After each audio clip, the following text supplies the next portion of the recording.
Things are fast changing for William Ruto, and I know from where he is as I talk, he is wondering what hit him.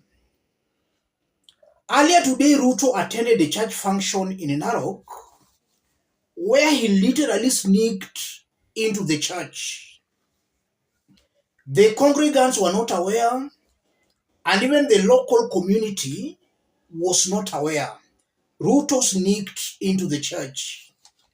And as he was leaving the church outside, Narok residents were heckling him, telling him, Ruto must go. Let's have a look at that story as captured by Cyprian Nyakundi before we dig deeper into what transpired. Cyprian is Nyakundi. President William Ruto makes an announced appearance at Pefa Church in Lorgorian, Kilgoris constituency, Narok County. No announcements or updates were shared on his social media pages. His handlers avoid the usual hype and public attention.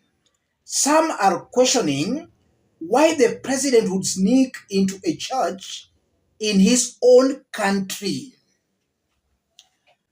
In our earlier video a few hours ago, we looked at the heckling.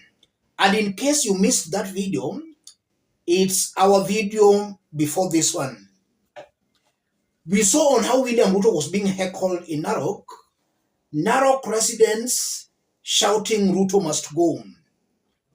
In fact, it was chaotic.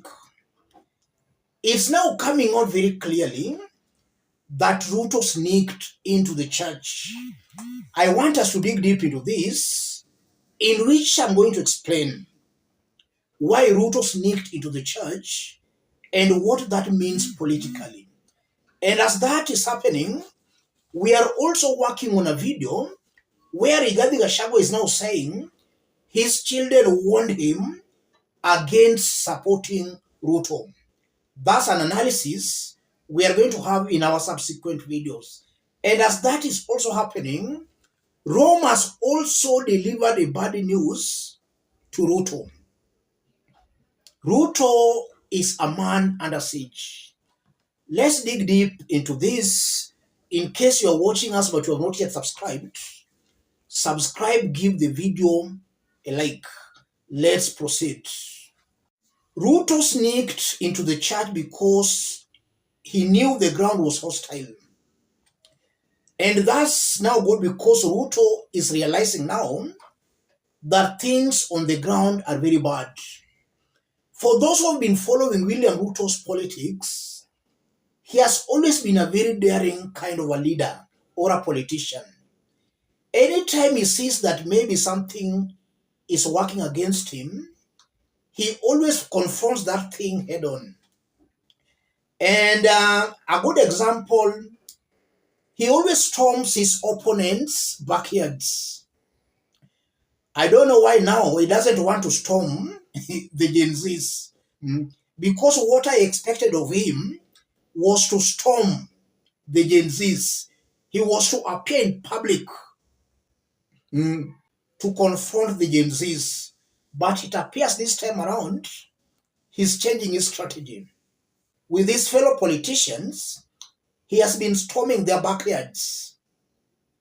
But this time around, I think he can't just storm Gen Zs. He knows these are people who will not joke with him. They will heckle him and even chase him away. So he sneaked into the church to avoid this public awareness where Kenyans were to gather to actually visit him. That's why he sneaked into the church. He knows the ground is very hostile. The second reason why he sneaked into the church is also threatened. Kenyans have really put these church leaders into a state of panic. And it might be possible that the church leadership might have advised against hyping William Ruto's attendance of the church. And we still remember a few days back when he was in Nyahururu and the church leaders refused the politicians to speak. So it's highly possible that the church leadership in Narok might have advised against Ruto hyping his attendance. And that is going to work very negatively for him if he will be sneaking into these churches, because that's denying him this opportunity to play politics and to campaign. Previously, after attending these church functions, William Ruto would start campaigning for 2027. But it appears Gen Z are changing the political course of this country. And now, the Gen Z should also visit some of these church leaders who are still giving these politicians the pulpit to still campaign and to spew hate. The church should be a holy place where politicians should even be barred from sitting at the front. And they should even be barred from sitting at the front, because now sitting at the front just confirms that they are more holier or more important than other congregants. Let them just mix freely with others in the church. Not that the front seats are being reserved for them. That should also stop. The church should also stand advised. These politicians should mix freely with other congregants, not being reserved the front seats. If we go that direction, then sanity will prevail in our churches.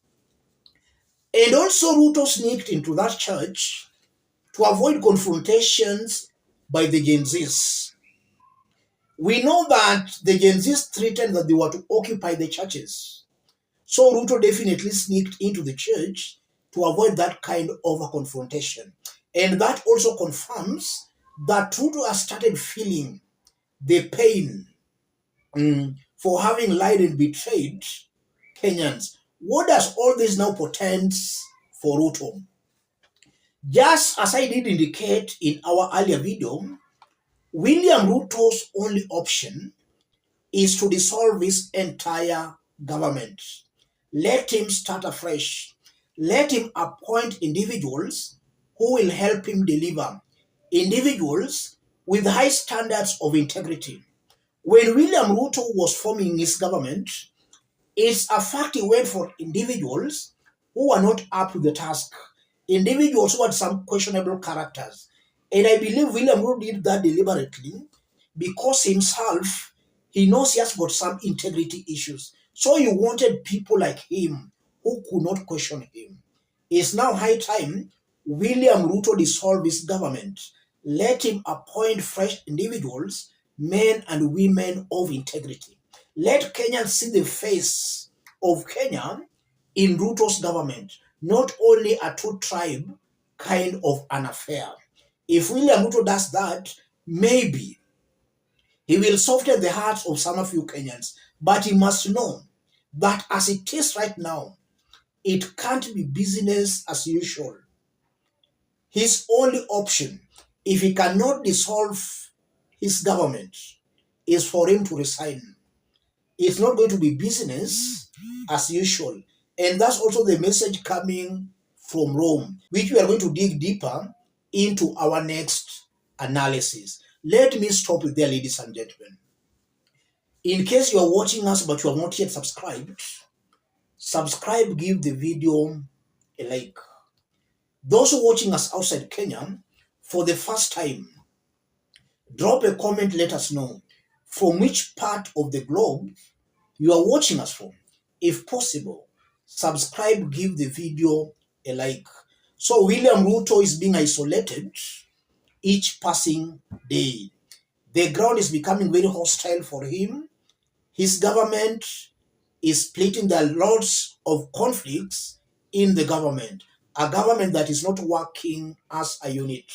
And just as I did indicate in my past videos, a divided Kenya Kwanza government is very good for the country, because now each person is trying to expose the other. Rigath's team exposing Ruto's team. Ruto's team exposing Rigath's team. That leads to accountability in the government. Make sure you stay tuned for our next analysis. Thank you. God bless you. God bless Kenya.